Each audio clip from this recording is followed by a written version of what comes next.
చింతా Ramesh AIYF Khammam జిల్లా సహాయ కార్యదర్శి. ఈరోజు జూలై 10వ తారీఖు రాష్ట్ర వ్యాప్తంగా వామపక్ష విద్యార్థి సంఘాలు చేపట్టిన బంద్ ఇలా విజయవంతమైంది.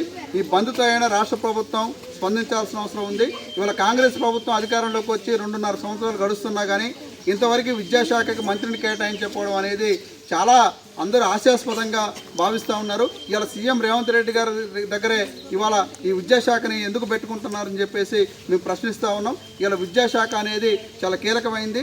ఈ రాష్ట్రంలో ఇవాళ రాష్ట్ర అభివృద్ధిలో విద్య అనేది ప్రముఖ పాత్ర పోషిస్తుందని చెప్పి మీరు కూడా చెప్పారు. కానీ ఇవాళ విద్యాశాఖకి మంత్రి లేకపోవడం వల్ల ఇవాళ విద్యారంగంలో అనేక సమస్యలు ఇవాళ ఉన్న పరిస్థితి ఉంది.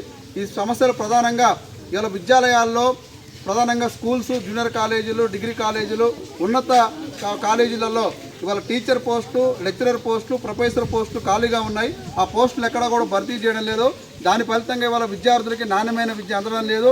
కేవలం ఇలా కొన్ని తెలంగాణ పబ్లిక్ స్కూల్ అని చెప్పి ఒక స్కూల్ కట్టి అదే మోడల్ అని చూపించడం అనేది కరెక్ట్ కాదని చెప్పేసి భావిస్తూ ఉన్నాం. అదేవిధంగా ఇవాళ 27,000 స్కూల్స్ని ఎత్తేసే కుట్ర చేస్తూ ఉన్నారు. ఆ 27,000 స్కూల్స్ని కేవలం 4,000 స్కూల్స్కి కుదించాలని చెప్పేసి కుట్ర చేస్తూ ఉన్నారు.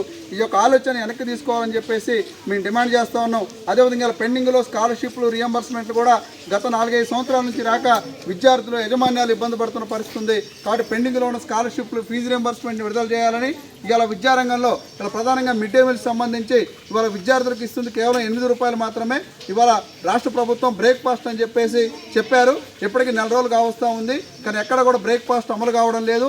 ఈ బ్రేక్ఫాస్ట్ వెంటనే అమలు చేయాలని చెప్పి అట్లనే మిడ్ డే మీల్స్కి ప్రతి విద్యార్థికి 30 రూపాయలు కేటాయించాలని చెప్పేసి ఇవాళ విద్యార్థి యువజన సంఘాలుగా డిమాండ్ చేస్తూ ఉన్నాం. ఇవాళ ఏఎస్ఎఫ్, ఏవైఎఫ్ ఆధ్వర్యంలో ఇవాళ రాణాపాలెం మండలం మొత్తం కూడా ఖమ్మం జిల్లాలో ఇలా బంద్ చేయడం జరిగింది.